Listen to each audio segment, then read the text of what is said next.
네, 안녕하십니까. 반갑습니다. 벌써 이제, 137회입니다. 그렇죠? 올해 이제 마지막 시험을, 남겨두고 이제 오늘 여러분과 함께 이제 하게 됐습니다. 어떻게 시험 잘 보셨나요? 136회. 그렇죠?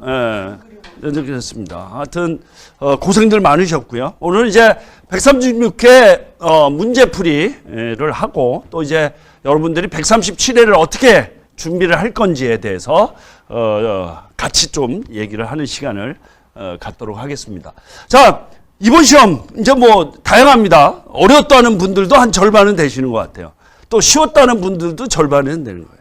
자, 쉬웠다는 분들은 왜 쉬웠을까요? 어려운 문제를 안 풀었으니까 쉬운 거예요. 그렇죠? 어렵다는 분은 어려운 것만 생각을 하기 때문에 이제 좀 나눠지는 경향이 있습니다. 자, 그래서 이제 물어봅니다. 이번 시험 어려웠어요? 쉬웠어요? 저한테 물어보시는 부분이 있는데, 어떻게 보면, 여러분들이 건드리지 말아야 될 것. 쉽게 하면, 제가 이런 얘기 표현을 하잖아요. 강의할 때. 쓰지 말라는 문제다. 왜 굳이 그걸 쓰려고 하느냐라고 얘기하는 문제들이 좀 많이 나온 편이 있습니다. 다른 때보다 좀 더 많았다라고 생각을 합니다. 그래서 이제 그런 문제를 제외한 나머지는 오히려, 가장 기본적인 문제였고, 오히려 이제 이번 이따가도 한번 설명을 드리겠지만 오히려 여러분들 답안을 어떻게 쓰느냐가 어떻게 보면 되게 중요하지 않았을까라는 생각이 듭니다. 물어본 거 외적으로 얘기를 하는 거죠. 그렇죠? 그래서 그런 부분을 한번 살펴보도록 하겠습니다. 자, 이제 136개 이제 두 번째 시험이었고 이제 세 번째 첫 시험은 70명이 넘는 많은 인원을 뽑았습니다. 그래서 여러분들이 이제 비록 아쉽게 첫 시험이 안 됐지만 두 번째 시험도 모르는 겁니다. 몇 명을 뽑을지. 그렇죠? 100명을 뽑을 수도 있고요. 또 9명 뽑을 수도 있죠. 그건 이제 모르는 겁니다. 그렇기 때문에 여러분들 많이 뽑는다는 거는 분명할 것 같다라는 겁니다. 물론 70명이 넘을지 안 넘을지는 모르지만. 그래서 여러분들이 한번, 문제를 한번 다시 살펴보고, 여러분과 함께 하겠습니다. 자, 여러분, 복기는 한번 해보셨나요? 또 한 절반 이상은 복기, 어떻게 썼는지 몰라서 복기가 안 된다는 분도 계십니다. 근데 한번 해보셔야 돼요. 만약에 오늘 제가 강의 내용을 들으시고 여러분들이 돌아가셔서 내가 뭘 썼지? 이런 거 썼네 라고 다시 한번 되짚어보는 시간이 됐으면 합니다. 자, 우선 이제 1교시부터 해서 여러분들이 한번 살펴보고 4교시까지 한번 살펴보겠습니다. 자, 1교시 문제는 여러분들이 생소한 문제, 즉 내가 건드리지 말아야 되는 문제. 자, 건드리지 말아야 되는 문제는 뭐죠? 제가 강의를 안 했거나, 그렇죠? 이거는 내가 도저히 처음 들어보는 문제다라는 것들이 몇 문제 나왔습니다. 몇 문제. 예를 들어서 집안 침하 예측 방법, 산사태 위험 지도, 그렇죠? 이거를 제외한 나머지는 여러분 다 들어본 문제 아닌가요? 그렇죠? 특히 이제 건축하시는 분들은 산사태 위험 지도에 대한 부분이 이제 뭔지를 모르시는 분도 많이 있을 거고, 또 토목하신 분들은 자세히는 모르지만 들어봤다라는 문제입니다. 제 강의 때도 분명히 산사태와 관련된 얘기를 여러분에게 전달을 한 적이 있습니다. 자, 집안 침하 예측 방법. 이것도 마찬가지죠. 집안 침하 예측 방법이 제가 이번에 이제 차별화하자라고 얘기했던, 그렇죠? 픽 메서드와 관련된 그러한 문제들이 이제 출제했다. 그래서 이 두 가지는 또 이제 공부가 좀 부족하셨거나 이런 분들은 좀 건드리기가 좀 어려운 문제였다라고 보고요. 그 다음에 이제 파지와 망각, 모랄 서베이 이 부분도 한동안 이제 나오지 않았던 문제들이 이제 출제가 됐습니다. 근데 나머지는 여러분들이 다 어느 정도는 풀어봤다. 또 지진파 종류, 이거는 모를 수가 있어요. 제가 2회 연속으로 제가 강의를 안 했습니다. 왜? 그 전에 지진 문제가 한 4, 5년 안 나오다가 연속으로 2번이 나온 적이 있어요. 그때 이 문제가 똑같이 나왔습니다. 글자 안 들리고. 이번에 나왔어요. 똑같이. 그러면 벌써 이게 이따가 보면 133회인가요? 그때 시험 보신 분들은 이번에 잘 봐야 되겠죠. 왜? 그때 내가 시험을 봤으니까. 이 문제가 그렇다. 그래서 나머지 문제는 어떻게 보면 여러분들이 공부하는 데는 크게 어려움이 없다. 근데 얼마나 이제 정확하게 쓰느냐에 대한 부분이 되게 중요하게 다뤄지는 문제였다고 보시면 되겠습니다. 자, 그 다음에 이제 한번 본격적으로 1교시에 대해서 한번 살펴보겠습니다.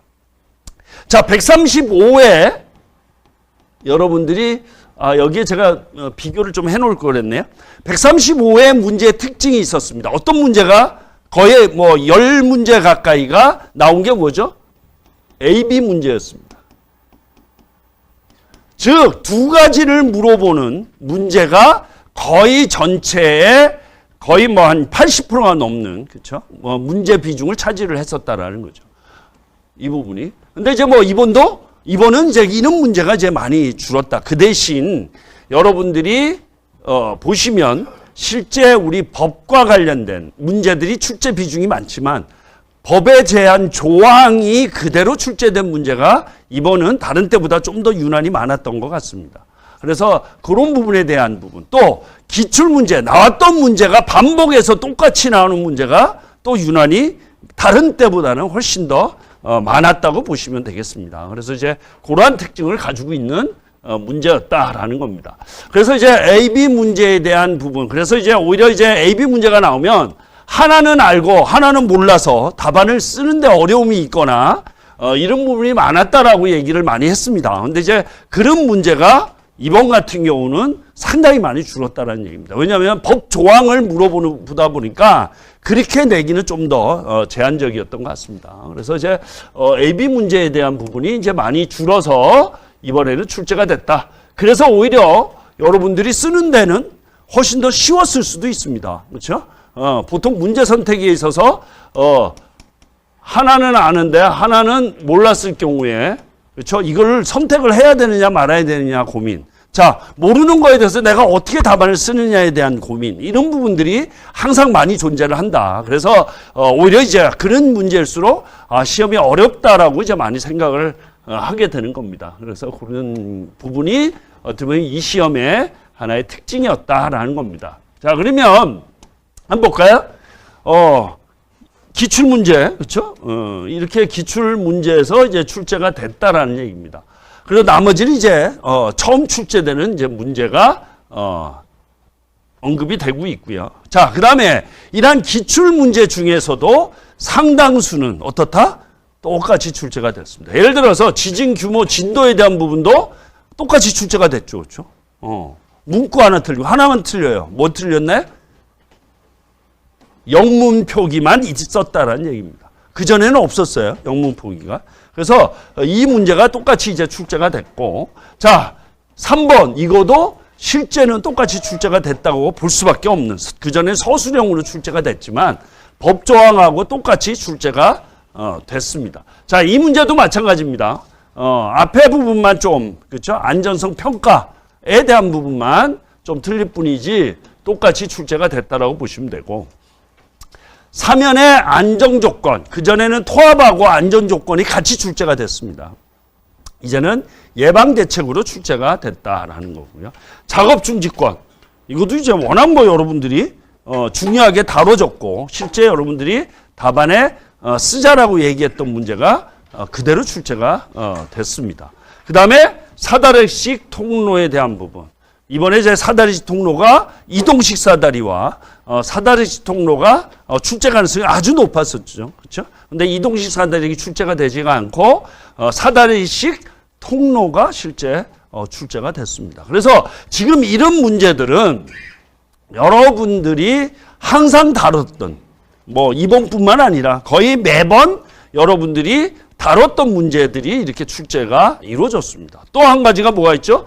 작업 환경 측정에 대한 부분, 이것도 매번 출제가 되고 있습니다. 지난번에 뭐 건강검진에 대한 부분이 이제 출제가 됐고, 뭐 그전에는 이제 터널의 환경이라든지 소음 진동에 대한 부분, 그렇죠? 이런 부분들이 매회 이제 출제가 되고 있다. 즉 제가 얘기한 보건과 관련된 문제들이 이제는 보통 두세 문제 이상이 지난번에도 출제가 됐습니다. 그래서 이번 역시도 이러한 작업 환경에 대한 부분이 출제가 됐습니다. 자, 그 다음에 이제 이번 같은 경우는 파지와 망각, 모럴 서베이 해서 처음으로 이제 출제가 됐습니다. 그전에는 우리 이제 뭐 재 손실과 관련된 부분 또는 재 메커니즘과 관련된 이러한 문제들이 출제가 됐다면 이번에는 이제 우리가 모럴 서베이 그리고 이제 파지 망각처럼 휴먼 에라 관련된 부분, 또 교육과 관련된 그러한 문제들이 이제 출제됐다고 보시면 되겠습니다.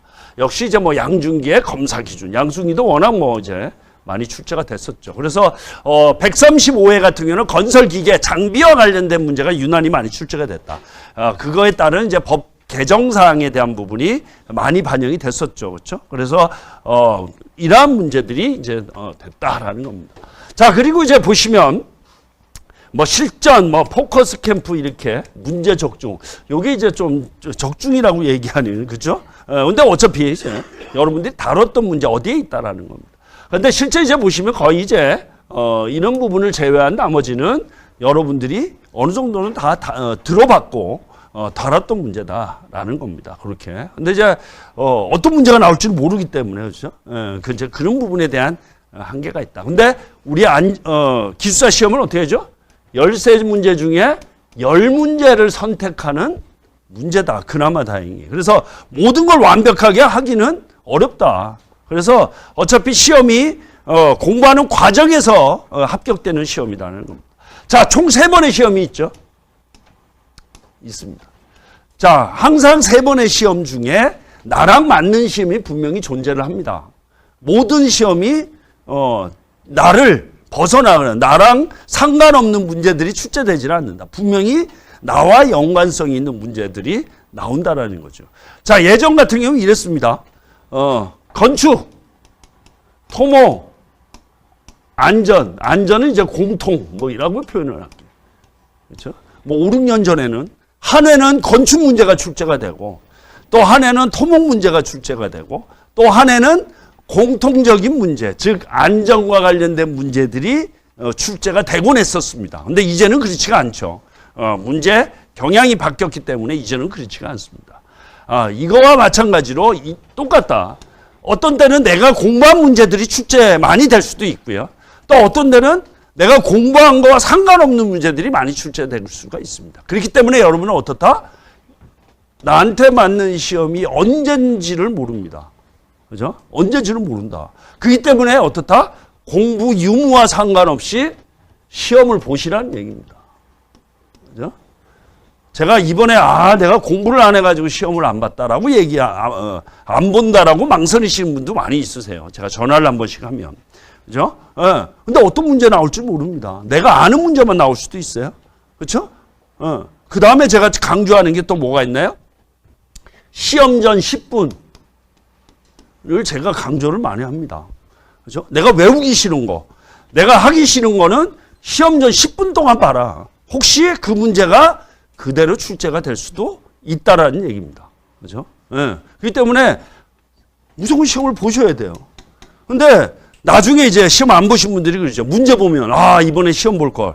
야, 내가 아는 문제가 다 나왔네. 라고 얘기하십니다. 그렇죠? 그럼 후회하면 소용이 없다.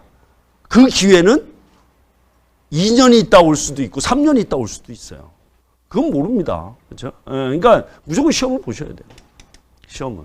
그래서 여러분들이 이제 그런 것들이 중요하다. 이번 시험도 마찬가지입니다. 여러분들이 시험을 만약에 안 보셨다는 분들은 후회하는 문제일 수도 있어요. 여러분이 다 중요하게 다뤘던 문제들이니까 대부분은. 근데 몇 개는 안 써도 되는 게 3개가 필요하잖아요. 3개가. 3문제가. 그러니까 그렇다라는. 자, 이렇게 해서 이제 실전 문제, 포커스 캠프 문제. 그럼 몇 개를 안 다뤘나요? 지진파 종류는 제가 뭐 사실은 그전에는 제가 중요하게 다뤘지만 이미 기출문제로 출제가 됐기 때문에 다루지는 않았습니다. 자, 모럴 서베이, 구축미래 평가, 이것도 마찬가지다. 이미 출제가 됐기 때문에 다루지는 않았다. 그렇지만 여러분들이 답안에 차별할 수 있는 거라고 제가 강의는 했다라는 얘기입니다. 자, 위험지도, 이것도 마찬가지죠. 자, 이것도 제가 포커스 캠프에 반영이 됐습니다. 어떻게 반영이 됐죠? 마지막 날 제가 뭘 강의를 했나요? 올해, 그쵸? 중대재해에 대해서 제가 말씀을 드렸습니다. 그리고 산사태 같은 경우는 산불이 워낙 이슈가 됐었잖아요. 그렇죠? 그래서 최근 뉴스에 나온 게 뭐죠? 산불로 인해서 올 장마철, 겨울, 그렇죠? 집중호우, 폭우 시에 산사태의 위험에 대해서 계속 얘기가 나오고 있고 지금도 나오고 있습니다. 그래서 그런 문제들이죠. 그렇죠? 그래서 이러한 문제들이 실제 이제 출제가 됐다라고 보시면 되겠습니다. 자, 그러면 이제 한번 세부적으로 한번 살펴보겠습니다. 지하 흑막이 있죠? 지하 흑막이. 그렇죠? 흑막이가 있어요. 흑막이는 이제 지난번에 출제가 안 돼 이번에 나온다고 얘기를 말씀을 가능성이 높다라고 말씀을 드렸습니다. 근데 이제 집안 치마 예측 방법에서 여러분이 이제 했던 부분들이 뭐죠? 흑막이 집안 치마 예측 방법 중에 픽 메서드에 대한 부분이 많이 여러분들이 다뤘던 부분 중에 하나입니다. 그렇죠? 예, 치마 예측 방법. 그래서 그 중에 예측 방법에 대한 부분이 이제 나왔다. 자, 그러면 치마 예측 방법이 다양하게 존재합니다. 그렇죠? 근데 나는 모르겠어. 근데 강의 때 픽 메서드를 하도 강조를 뭐라고 얘기했나요? 흑막이 나오면 1페이지에 제가 공통 아이템으로 활용 한번 하자라고 말씀을 드렸습니다. 그렇죠? 이것만 써도 되는 겁니다. 오히려 이것만 쓰고 뭐죠? 지하 흑막이 가시설입니다. 그러면 지하 흑막이 가시설과 관련된 것들이 뭐가 있는지를 여러분이 고민을 해보시면 되죠. 뭐죠? 지하 안전법. 그렇죠? 지하 안전법에 뭔가요? 지하 안전평가에 대한 부분이 있습니다. 또 지하 안전평가가 나오면 흑막위에서 뭘 넣자 그랬죠? 재협의 대상을 넣자 그랬대요. 그렇죠? 이러한 부분들이 답안에 채워짐으로 인해서 충분히 좋은 점수를 받을 수 있다는 얘기입니다.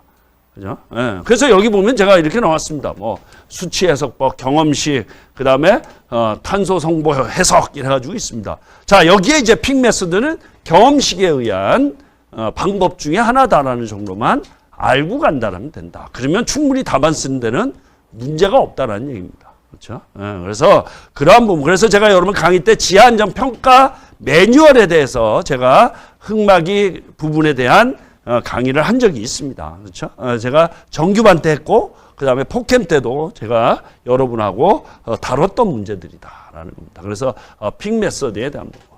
그죠? 그래서 픽 메서드, 흑막식 가시철. 그 다음에 또 뭐죠? 흑막이 나오면 계측 관리. 또 계측 관리에서 제가 여러분에게 강조했던 건 뭐죠? 자동화 계측 플러스 기준치 초과 시에 어떻게 대처를 할 건지에 대한 부분이 들어갔었다. 그렇죠? 자동화 계측. 그래서 그러한 부분이 들어간다라는 거죠. 그렇죠? 그래서 내가 답안에 어떻게 썼는지 한번 여러분들이 고민을 해 보시기 바랍니다. 자, 산사태 위험지도. 그렇죠? 자, 산사태 위험지도. 그냥 아무 생각하지 마세요. 그냥 말 그대로. 그렇죠?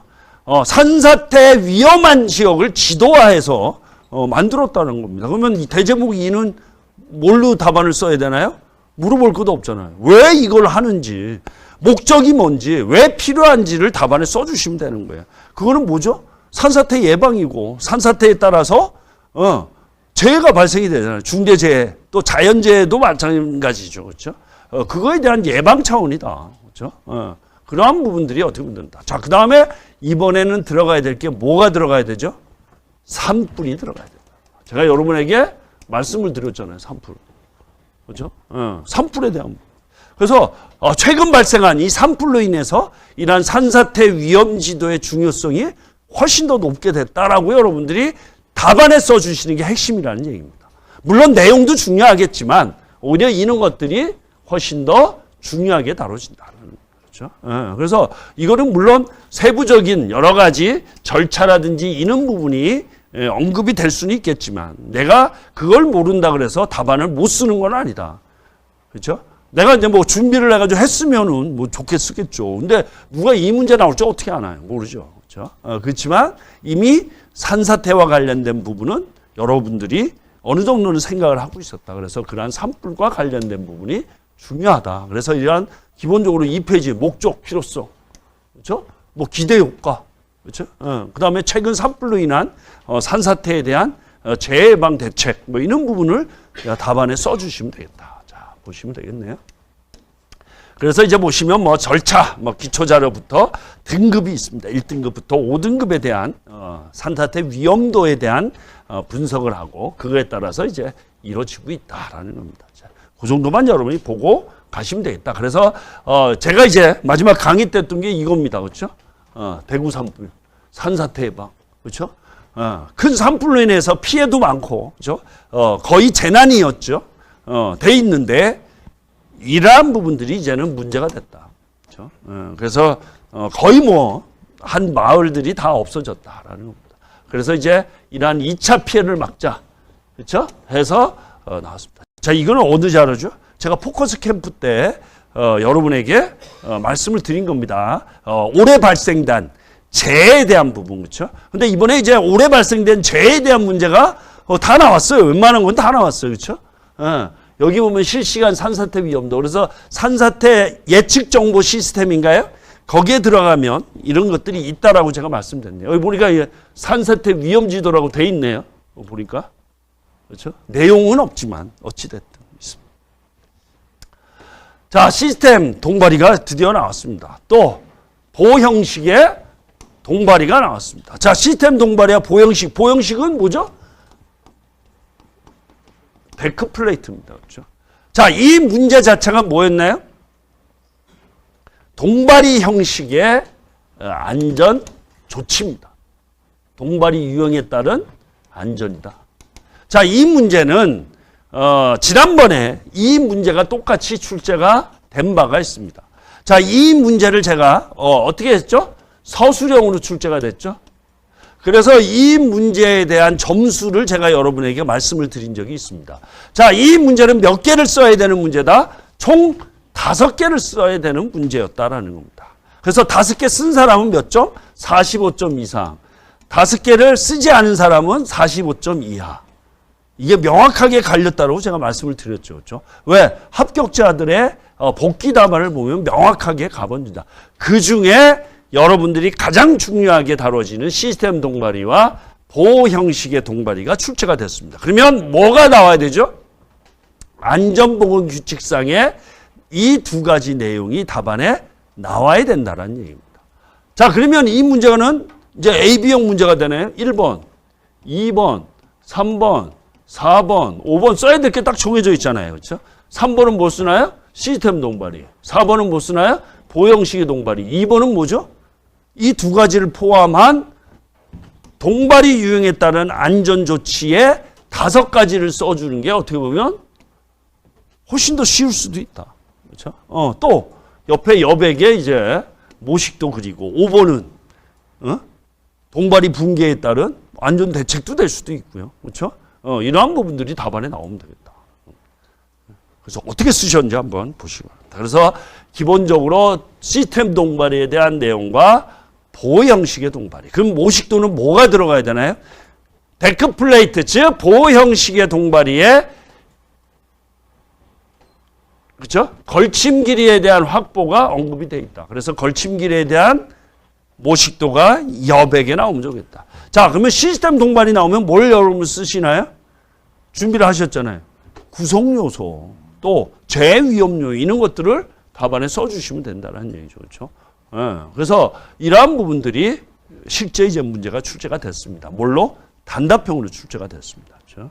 그래서 이러한 동바리의 구성 요소, 준수사항 뭐 이러한 부분들이 언급이 돼 있다. 그래서 여러분들이 내 답안에 어떻게 반영이 됐는지를 한번 살펴보시면 되겠다라는 겁니다. 그래서 법 조항 자체가 그대로 이제 출제가 됐다. 그래서 이번 같은 경우는 지금 이제 벌써 이제 요 문제만 보더라도 안전보건 규칙상에 있는 내용이 이제 답안에 써줘야 된다는 얘기입니다. 그래서 그런 부분을 어떻게 썼는지가 어떻게 보면 되게 중요하다. 다. 근데 지금 얘기했죠? A, B 1, 2, 3, 4, 5 중에 2개는 뭡니까? 안전보건 규칙에 대한 내용이 답안에 나와야 된다는 얘기입니다. 자, 나머지는 이거와 관련된 현장에 대한 부분. 그렇죠? 현장이면 작업, 뭐 공정도 될 거고요. 이러한 키워드가 답안에 나오는 게 고득점을 받을 수 있는 부분이다. 고득점. 그래서 이번 특히 136회 시험의 어떤 특징 중에 하나가 여러분들이 이러한 현장 냄새를 얼마나 표현을 했느냐가 어떻게 보면 여러분 점수에 되게 중요한 역할을 한다. 물론 제가 항상 얘기했죠. 이걸 안 쓰면 몇 점? 아무리 잘 써도 18점밖에 못 받는다. 그렇죠? 여러분이 보형식의 동바리 시스템 동발이 다 썼어요. 몇 점 받는다? 18점이에요, 18점. 예? 예. 근데 그거를 뛰어넘으려면 어떻게 한다? 이거에 따른 현장과 관련된 언급들이 반드시 들어가야 된다는 얘기입니다. 그게 고득점을 받을 수 있는 핵심이다라는 겁니다. 그렇죠? 그래서 이번 역시 이러한 문제에 적용되는 문제들이 유난히 많았다, 실제. 그래서 이제 한번 보시면 된다. 그래서 우리 여기에는 뭐죠? 여백의 걸침길이에 대한 도면이라든지, 그렇죠? 이 걸침길이에 대한 모식도, 또 시스템 동발의 구성 요소에 대한 모식도, 이런 것들이 지금 제가 얘기하는 18점을 넘을 수 있는 그러한 키워드, 그러한 모식도들이다라는 겁니다. 그래서 그런 부분을 좀 더 여러분들이 고민을 했어야 된다라는 겁니다. 그렇게 잘 쓰셨죠? 예? 아닌가요? 뭐 다 풀어봤던 문제인데. 예? 자, 이렇게 나와 있습니다. 한번 보시면 되겠고요. 자, 이 문제가 지난번에 133회인가요? 문제가 출제됐던 겁니다. 47점이면 어떻게 쓴 답안일까요? 5개 다 쓴 답안이에요. 그렇죠? 동발이 유형별 조립시 안전조치사. 그래서 시스템 조립 강조 서포트 강관틀 보형식의 동발이. 그래서 이번에 보형식의 동발이와 시스템 동발이가 뭘로? 단답형으로 출제가 된 겁니다. 그렇죠? 그래서 47점. 자, 여기 48점이네요. 어떻게 됐죠? 파이프, 강간, 조립 강조 시스템 보형식. 다 썼죠? 몇 점? 45점이 넘었네요. 자, 42점이에요. 그나마 선방했어요. 왜? 다 안 썼거든. 그렇죠? 시스템 동발이 중심으로 썼다. 왜? 다른 걸 몰라요. 그렇죠?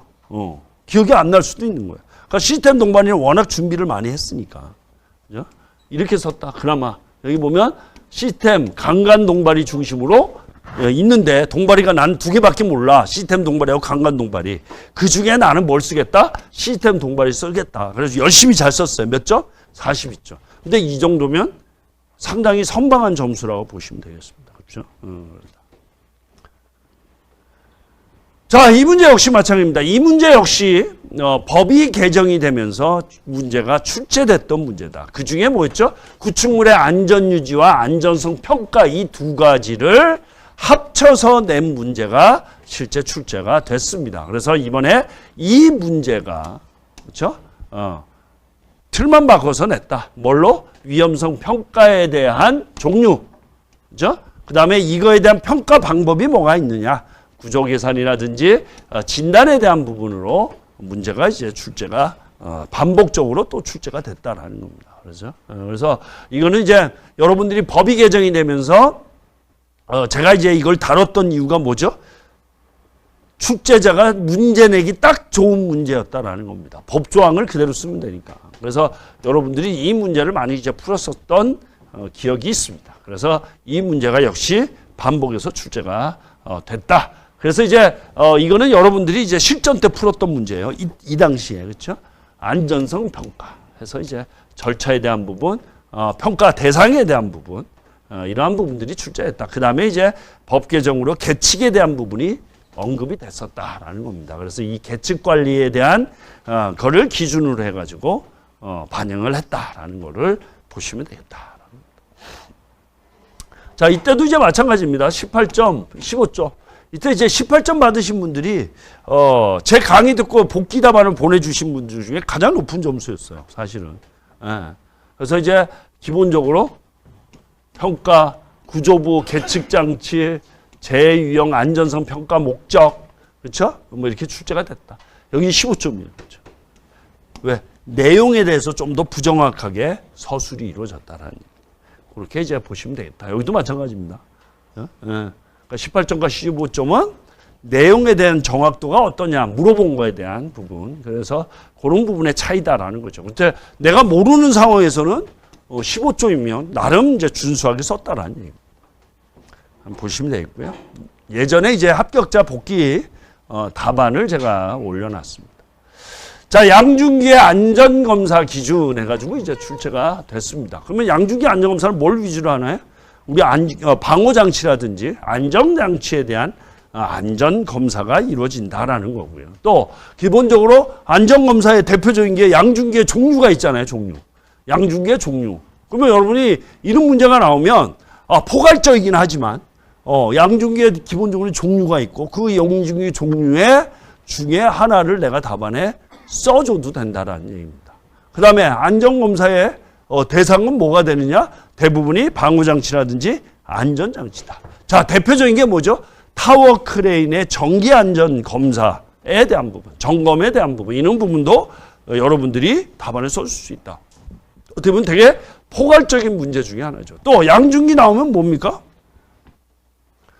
와이어로프 폐기 기준 이런 것도 여백에다가 또 하나 써줄 수도 있는 거고요. 또 양중기 작업 시에 재위험 요인이라는 것도 답안에 써줘야 된다. 단 꼭 써줘야 되는 게 뭐죠? 이 양중기 종류 중에 하나를 현장 내용으로 반영을 해 주셔야 된다는 얘기죠. 그래서 리프트를 쓰든지, 지난번에 뭐가 출제됐나요? 지난 시간에 곤도라가 출제가 됐습니다. 곤도라를 써주시든지 타워 크레인을 써주든지 이동식 크레인을 써주든지 분명히 그게 반영이 돼야지 점수를 받을 수가 있다는 얘기입니다. 그래서 그런 부분을 여러분들이 또 다시 한번 살펴보자. 그래서 지난번에 타워 크레인이 출제가 됐고, 그렇죠? 곤도라가 출제가 됐습니다. 크레인, 그렇죠? 이번에 뭐가 출제됐나요? 리프트 출제가 됐잖아요. 리프트, 그렇죠? 리프트 한동안 안 나왔어요. 리프트가 이번에 출제가 됐습니다. 뭘로? 서술형으로. 그렇죠? 출제가 됐습니다. 그래서 양중기에 대한 부분이 이렇게 다뤄진다. 그래서 지금 여기에 나오는 양중기 종류, 자, 이게 여러분 답안에 있어서는 어떻게 구성이 되어 있나요? 이걸 서술형 나오면 모식도 플러스 안전장치, 방호장치,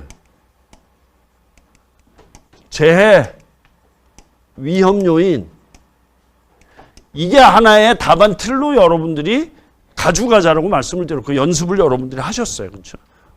그러면 이거 역시 이 문제에 써주시면 되는 겁니다. 그렇죠? 그래서 그런 부분이 중요하다. 지금 이 문제 같은 경우는 그래서 상당히 포괄적인 문제이긴 하지만 자, 이때 이제 어떤 문제가 또 나왔죠? 양중기의 종류 해가지고 21점 맞네. 요 앞에 계신 분 답안인데 보니까 그렇죠? 이번에 몇 점 나올지 한번 봐야 되겠네. 누구 답안인지 모르겠네. 자, 21점 나왔네요. 그렇죠? 자, 이 문제도 지난번에 출제된 문제입니다. 자, 그럼 보면 두 가지 차이가 뭐죠? 하나는 이제 21점, 하나는 15점이에요. 어떤 차이가 있는지를 분명히 여러분이 살펴보셔야 되는 거예요. 그렇죠? 왜 21점이 나왔고 왜 15점이 나왔는지, 이분이 15점이 왜 나왔는지를 보셔야 돼요. 자, 보시면 결국에는 뭐죠? 4번, 5번과 관련된 부분, 그죠? 또 현장과 관련된 부분, 작업과 관련된 부분이 답안에 반영이 돼 있다는 얘기입니다. 그래서 그런 부분들이 중요하다. 여기도 뭐 이동식 크레인에 대한 사면에 대한 부분이 언급이 돼 있긴 하지만 어떤 문제가 있죠? 이것도 마찬가지입니다. 사면을 넣었어요. 그러면 이 간혹 너무 오버가 되는 경우가 있어요. 자, 이게 사면 문제인지 크레인 문제인지 내용을 보면 사면 문제야. 지금 문제는 뭐죠? 양중기 문제입니다. 그렇죠? 그러면 여러분들이 사례를 쓸 때도 양중기 중심으로 쓰는 게 맞다라는 얘기입니다. 물론 양중기를 사용해서 작업하는 걸 쓰는 것도 좋은데, 그렇죠? 그래서 그런 차이가 좀 있다라는 겁니다. 보시면 되겠습니다. 그렇죠? 어떤 분은 이제 20점, 그렇죠? 특별 안전 교육에 대한 부분이 언급이 됐네요. 그렇죠? 크레인 작업에 대한 신호수. 자, 근데 14점이에요. 이분이 모르느냐? 그렇지는 않죠. 그렇죠? 방호장치의 지원 방안. 그렇죠? 이거를 이제 답안을 썼다. 즉 5번에 있어서의 현장 냄새라고 하는 것들이 어떤 걸 썼느냐에 따라서 분명히 점수 차이가 난다는 거죠. 그래서 그거 역시 뭐다? 문제 존중이 필요하다. 그렇죠? 문제 중심의 답안. 제가 이 얘기하죠. 자, 1번부터 10번까지 써야 될 항목들이 있어요. 이거는 뭐 매일 거의 매 강의 때 얘기를 합니다. 자, 10번까지 쓸 게 있는데, 자, 물어본 게, 그렇죠? 4번에서 한 6번 정도라는 정도의 중요성을 가지고 있는 부분을 물어봤다. 근데 1번을 갖다 쓰고 10번을 갖다 썼어요. 틀린 거는 아닙니다. 그렇죠? 틀렸다고 볼 수는 없어요. 그렇지만 점수 받는 데는 되게 제한적이다라는 얘기죠. 그렇죠? 그래서 그런 부분이다. 자, 이동식 크레인 사면 보강에 대한 부분을 썼어요. 그거 틀린 건 아닙니다. 왜? 실제 작업을 하고 있으니까. 그런데 이 문제가 요구하는, 즉 출제자가 요구하는 거는 그거보다는 좀 더 중요한, 아니면 좀 더 문제에 가까운 내용을 필요로 한다는 얘기입니다. 그래서 그거에 따라서 점수 차이가 날 수밖에 없다. 그래서 그런 부분에 대한 걸 좀 여러분들이 다시 한번 고민을 좀 해주셔야 된다는. 자, 그래서 이제 이것도 많이 여러분들이 예전에 이제 기출 문제로 많이 다뤘던 내용입니다. 그렇죠? 그래서 여러분 이제 합격자 답안을 이렇게 모아놨습니다. 양준기 리프트 로또에 대한 부분, 양준기 법규에 대한 부분, 그 다음에 양준기의 안전설계 기법에 대한 부분, 그렇죠? 그 다음에 초고층 현장에서의 스마트 안전에 대한 부분, 이런 부분들이 답안에 반영이 됐다라는 겁니다. 이제 그런 부분을 좀 여러분들이 머릿속에 가져가자. 자, 이제 파지와 망각입니다. 자, 이제 파지와 망각은 여러분 이제 파지보다는 뭐에 이제 여러분들이 많이 좀 공부했었죠? 망각입니다. 그렇죠? 에빙하우스의 망각 곡선, 이거는 여러분들이 항상 답안에 가져가자라고 얘기했다라는 겁니다. 왜? 우리가 얘기하는 대표적인 아침마다 하는 작업전 안전 점검 회의, 그렇죠? 이때 뭐다? 이러한 에빙의 망각에 대한, 근로자에 대한 망각에 대한 부분이 이러한 TBM의 효과를 높인다라는 거죠. 그렇죠? 그래서 이러한 하루 지나면, 그렇죠? 66%가 잊어버리고 33%만 남는다라는 그런 이론을 바탕으로도 왜 한다? 그래서 반복적인 교육과 반복적인 작업전 안전 점검 회의를 한다라는 얘기입니다. 그래서 이런 문제가 나오면 여백에 뭐다? 이러한 망각 곡선을 무조건 쓰자라고 말씀을 드렸잖아요. 그렇죠? 이제 그런 부분이다. 그래서 이제 파지에 대한 부분, 기억을 유지하는 거와 기억을 잊어버리는 부분에 대한 부분. 자, 그러면 이건 뭐죠? 뭘 써야 되나요? TBM. 물론 꼭 TBM이 아니어도 됩니다. 그렇지만 뭐에 대한? 현장에 대한. 자, 이러한 파지와 망각에 대한 부분, 근로자의 파지와 망각에 대한 부분을 최대한 활용해서 우리가 현장에 하고 있는 어떤 시스템이나 교육이나 이러한 것들이 뭐가 있느냐에 대한 부분입니다. 그 중에 대표적인 게 뭐다? 작업전 안전 점검회의. 그래서 이럴 때 써먹는 거예요. 이게 뭐다? 이게 바로 현장이다. 그래서 파지 망각에 대한 내용만 다 쓰면 몇 점? 잘 받아야 18점. 내가 하나라도 삑설이 나면 몇 점? 15점으로 떨어지는 거예요. 네?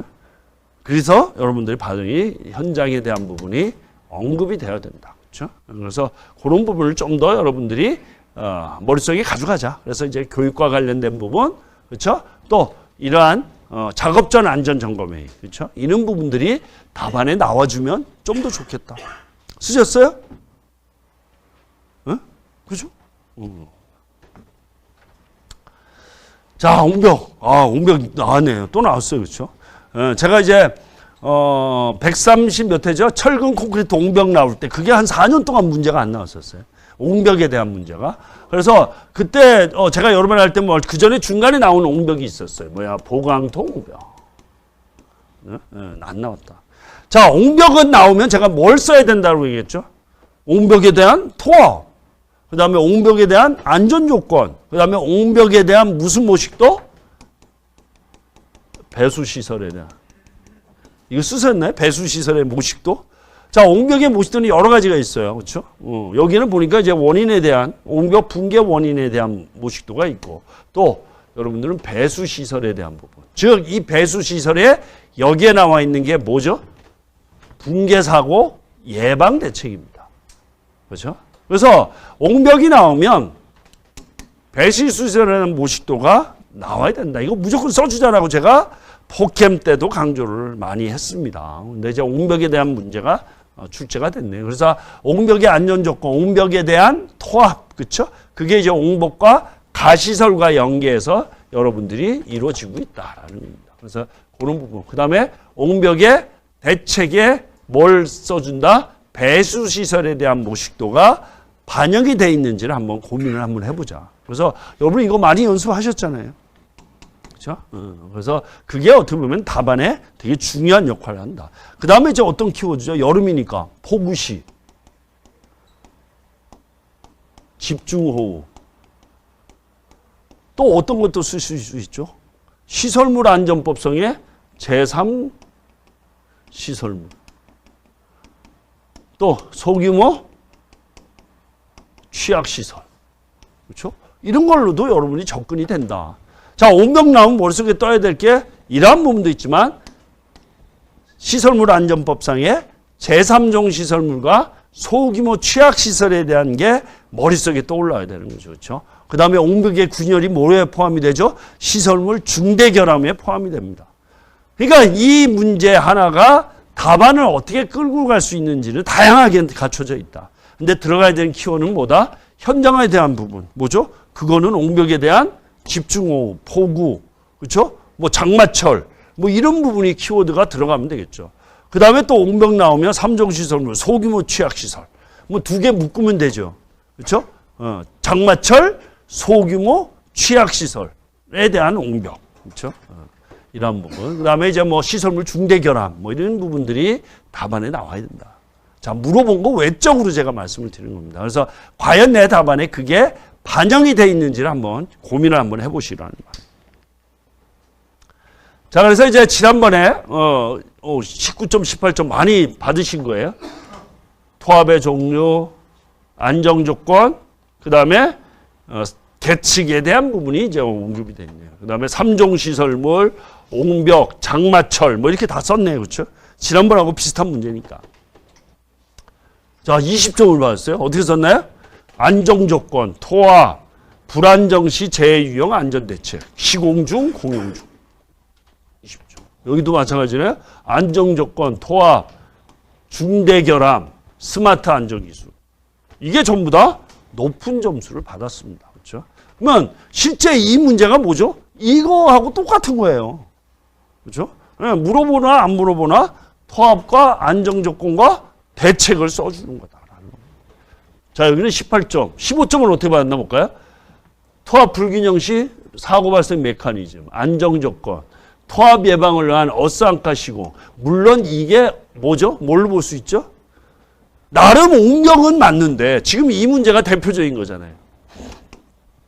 네? 어스안가, 토합, 우리 옹벽에 어스안가 찔러서, 그렇죠?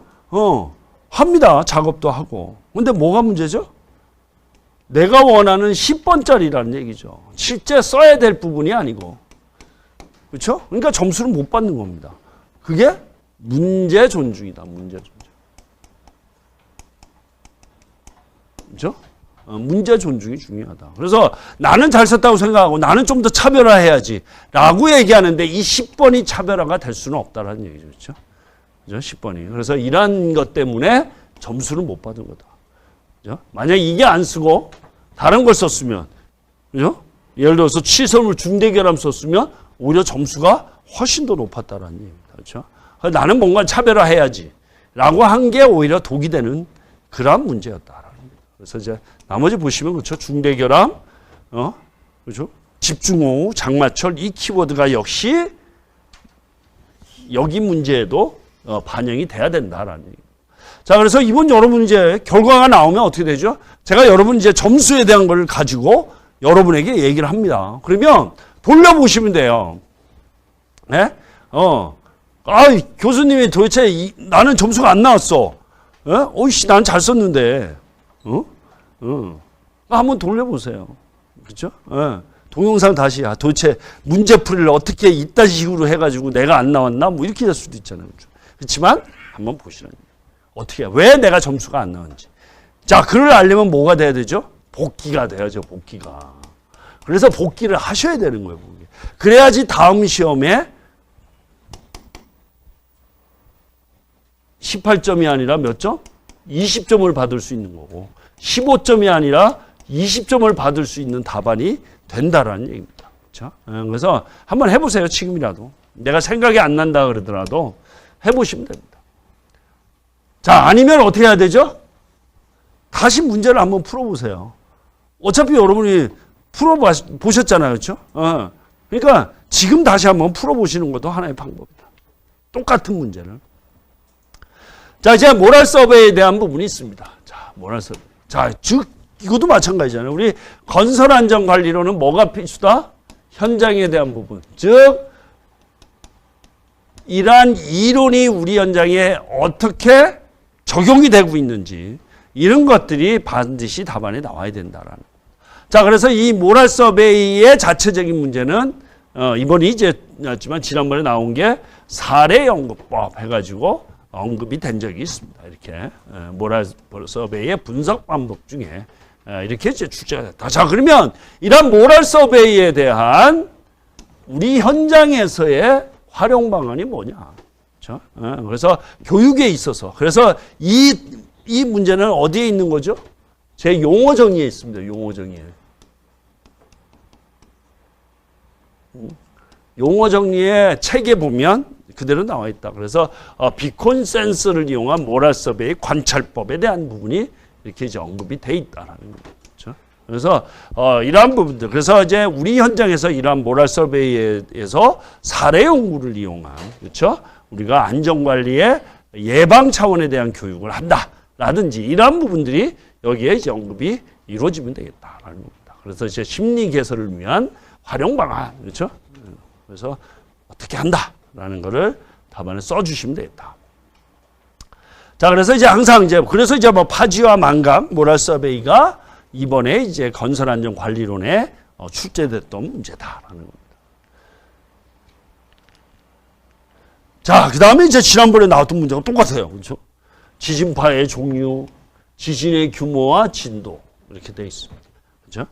예. 그러면 이제 이 문제도 역시 마찬가지입니다. 우리 물어본 게 세 가지입니다. 하나, 둘, 셋.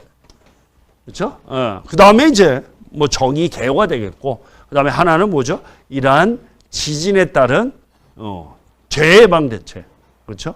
그러면 우리가 재해방 대책 어떤 게 있죠? 우리가 지진의 재해방으로 내진 설계에 대한 부분도 있을 수가 있고요. 또 지진 발생 시에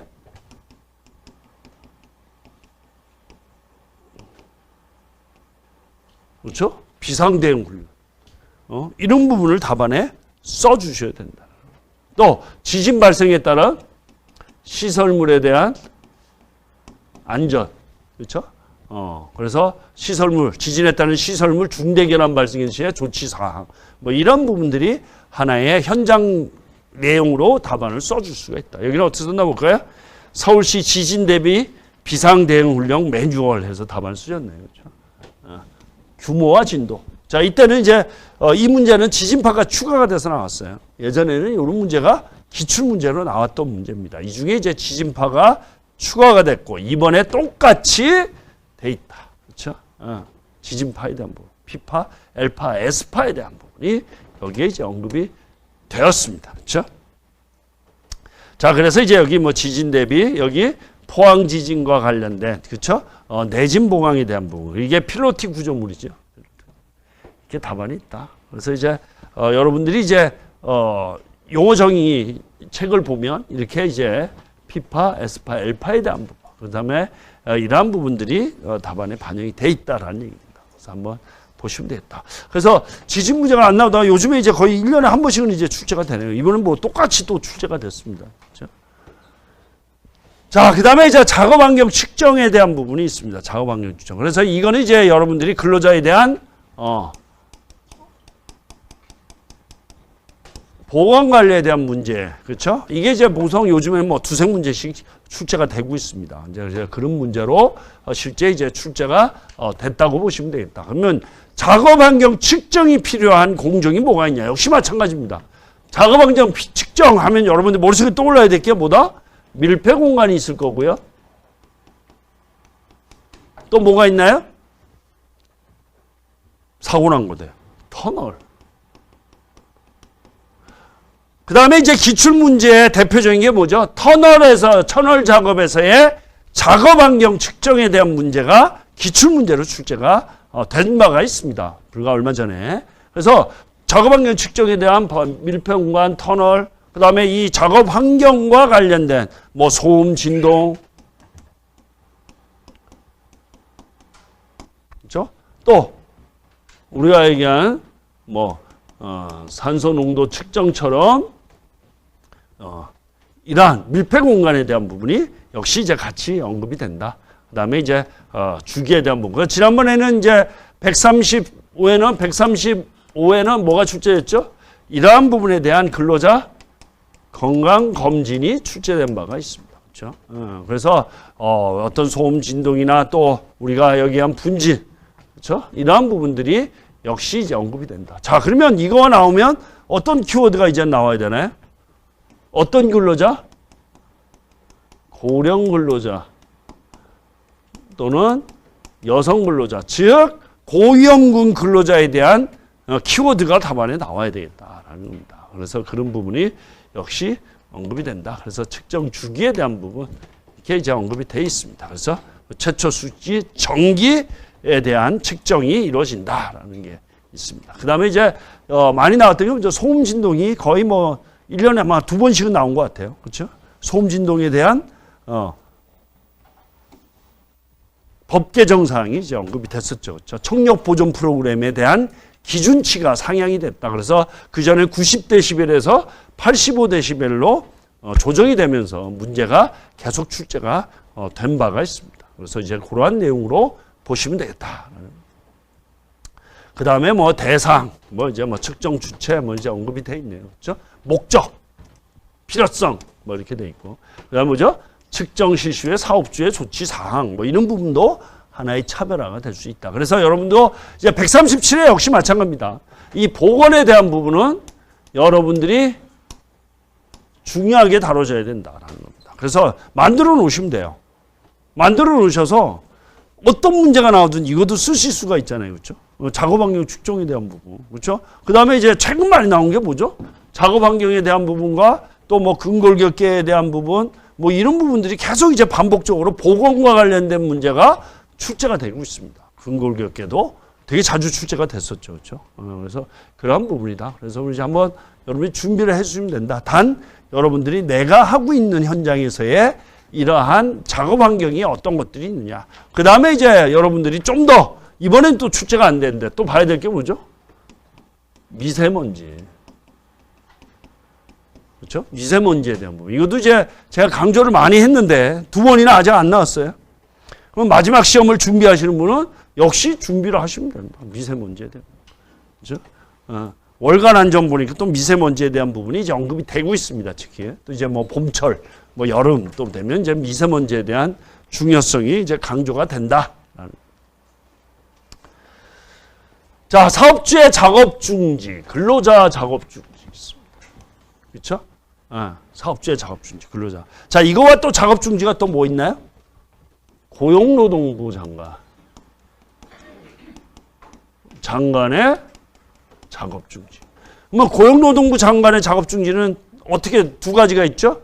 하나는 중대재해 발생 시에 작업 중지와 그 다음에 유해위험 방지 계획서의 이행 점검 시. 그렇죠? 이행 점검 시에 작업 중지가 있다라는 겁니다. 자, 그래서 문제는 뭐가 나왔죠? 사업주의 작업 중지와 근로자의 작업 중지가 나왔습니다. 그러면 뭘 써줘야 되죠? 고용노동부 장관의 작업 중지도 써주는 게 맞겠죠. 그렇죠? 자, 그 다음 또 뭐가 있나요? 작업 중지에서 여러분이 머릿속에 가져가야 될 거는 현장에 대한. 자, 현장의 작업 중지의 가장 관리의 핵심이 뭐죠? 근로자의 작업 중지입니다. 즉, 근로자의 작업 중지권에 대한 현장에서의 이행하고 있는 내용을 답안에 써주는 게 좋겠다. 자, 우리 현장에서는 이러한 작업 중지 마일리지를 적용해서 이러한 근로자의 작업 중지권을 활성화하고 있다는 내용을 답안에 써주자라고 말씀을 드렸죠. 그렇죠? 그래서 그러한 부분이 이 문제의 핵심이다. 이걸 이제 워낙 여러분들이 많이 했습니다. 그렇죠? 그 다음에 지난번 출제는 뭐가 되었죠? 중대재해 발생 시에 사업주와 고용노동부 장관의 작업 중지가 출제가 된 바가 있습니다. 그래서 작업 중지권에 대한 부분이 강조가 됩니다. 그래서 여기는 뭐다? 이러한 현장에서의 이러한 근로자 작업 중지권에 대한 부분이 언급이 되는 게 좋겠다. 그게 뭐다? 그게 바로 차별화라는 얘기입니다. 자, 그래서 물어본 거가 5개 써야 되는데, 그렇죠? 사업주의 작업 중지, 근로자의 작업 중지, 그 다음에 고용노동부의 작업 중지. 그럼 작업 중지권 쓸 게 없네. 그럼 어디서 쓰죠? 여백에 쓰시면 되죠. 아니면 대제목 5번. 그렇죠? 근로자의 작업 중지권 활성화를 위한 현장에서의 기대 효과 아니면 대응 전략 뭐 이렇게 해서 답안을 써주시면 됩니다. 이거는 이제 워낙 뭐 여러분들에게 많이 강조를 했던 게이기 때문에 단 이제 여러분들이 중대재해 발생에 대한 작업 중지는 중지 해제에 대한 절차라는 게 반영이 돼야 된다는 겁니다. 그래서 사실 이 문제는 이 고용노동부 장관의 중대재해 작업 중지보다는 근로자의 작업 중지권을 좀 더 강조하는 게 훨씬 더 제가 봤을 때는 높은 점수를 받을 수 있다. 그렇게 쓰셨어요? 안 쓰셨어요? 대충. 네. 자, 이렇습니다. 그래서 작업 중지권이라는 부분이 이제 언급이 돼 있죠. 사업주 작업, 근로자 작업, 고용노동부 장관의 작업 중지. 그래서 이러한 작업 중지권의 시행 절차, 또 우리 현장에서의 작업 중지권에 대한 이행 시스템에 대한 부분, 이런 부분들이 답안에 나오면 좋겠다라는. 그래서 작업 중지에 대한 부분이 이렇게 언급이 되고 있습니다. 그렇죠? 자, 터널 지보공 설치 시 주요 점검 사항 해서 자, 이것도 마찬가지입니다. 이것도 이제 법 개정 사항, 법에 대한 내용이에요. 그렇죠? 법에 대한, 이게 이제 법입니다. 그렇죠? 터널 지보공에 대한. 이렇게 해서 이걸 써요.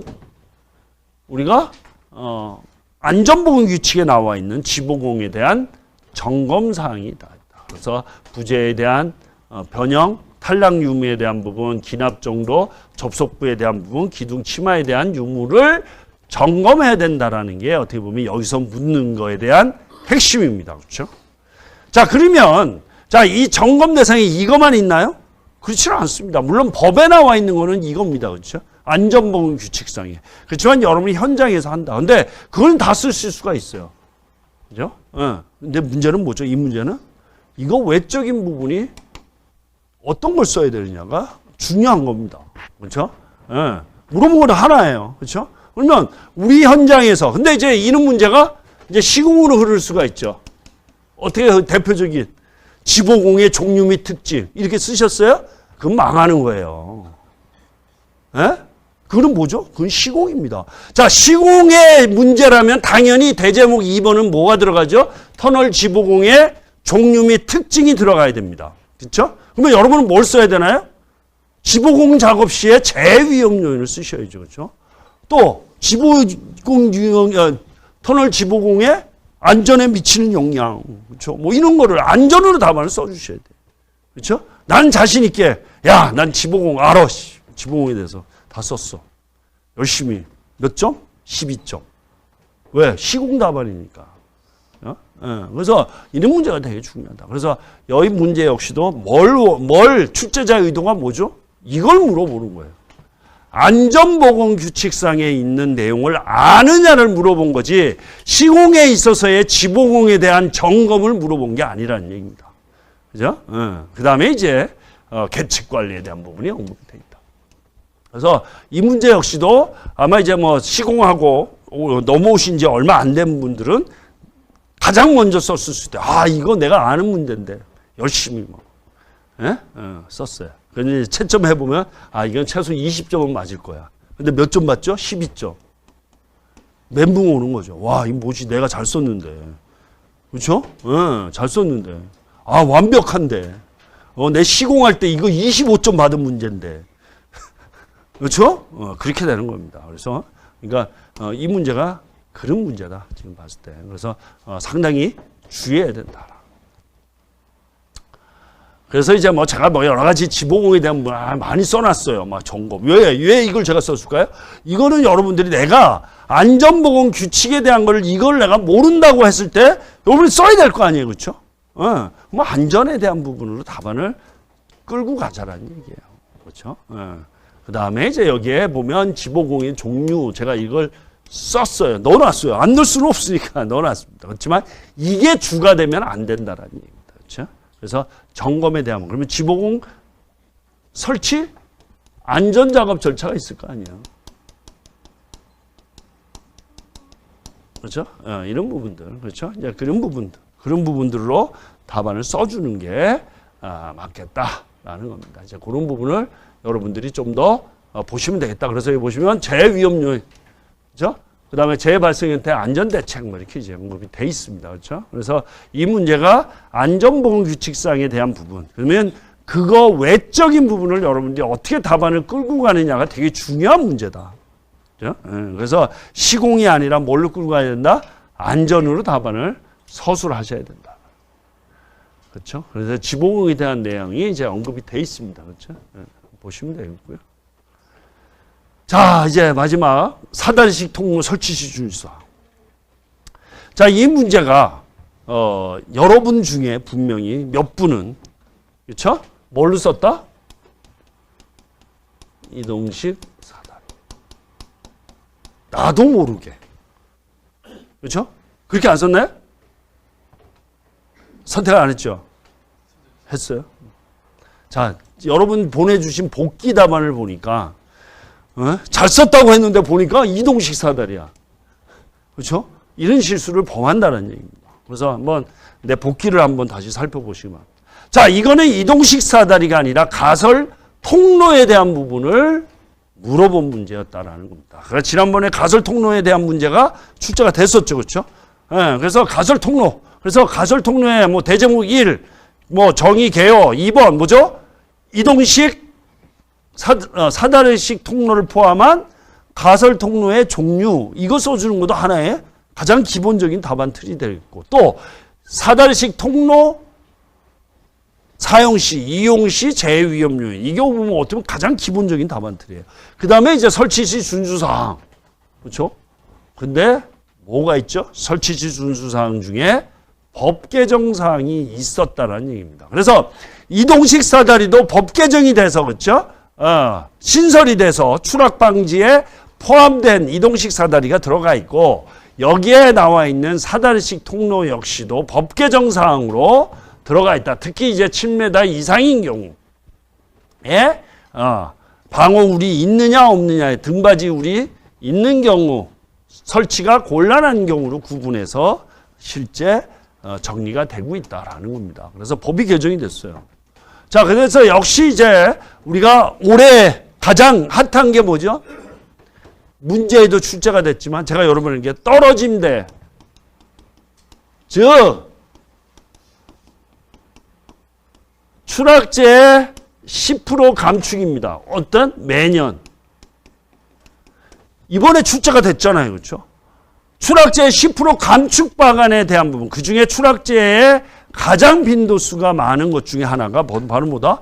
사다리, 이동식 사다리에 대한 작업하면서의 재해입니다. 그렇죠? 그래서 이동식 사다리에 대한 부분, 또 사다리식 통로에 대해서 법이 작년부터 개정이 돼서 실제 실시되고 있다라는 겁니다. 그만큼 재해 위험이 많고. 그래서 자, 이 사다리 같은 경우는 재작년에 보시면 월간 안전에 거의 뭐 한 2달에 한 번은 사다리에 대한 내용이 계속 나와 있습니다. 계속 나와 있죠. 그렇죠? 그래서 그 이후에 이제 법이 개정이 됐고, 그 문제가 이번에 사다리식 통로로 문제가 출제가 됐다. 그래서 그 내용을 써야 된다는 얘기죠. 그렇죠? 그래서 혹시 이제 여러분들이 이동식 사다리로 썼을까봐, 그렇죠? 한 분이 그렇게 쓰셨더라고요. 좀 아쉬움은 있지만 어쨌든, 자, 그 전에 이제 보면, 그렇죠? 가설 통로에 대한 설치 기준이라서 문제가 출제된 바가 있습니다. 그래서 이제 이거는 뭐죠? 사다리식 통로에 대한 문제가 나왔다. 그렇죠? 자, 통로 설치 시 준수사항. 자, 사다리식 통로 설치 시 준수사항. 똑같죠? 예전에 출제됐던 기출문제입니다. 기출문제. 그래서 그런 부분을 보시면 되겠다. 기출문제가 똑같이 냈어요. 그러니까 어떤 분은 그 얘기를 하세요. 교수님, 뭐 어떻게 출제 들어가 있어? 문제가 똑같아요. 왜? 기출문제니까 똑같은 거예요. 그렇죠? 그러니까 그런 부분. 그래서 사다리식 통로에 대한 부분이 이렇게 돼 있습니다. 자, 10분 쉬었다가 이제 서술형 문제풀이 하겠습니다.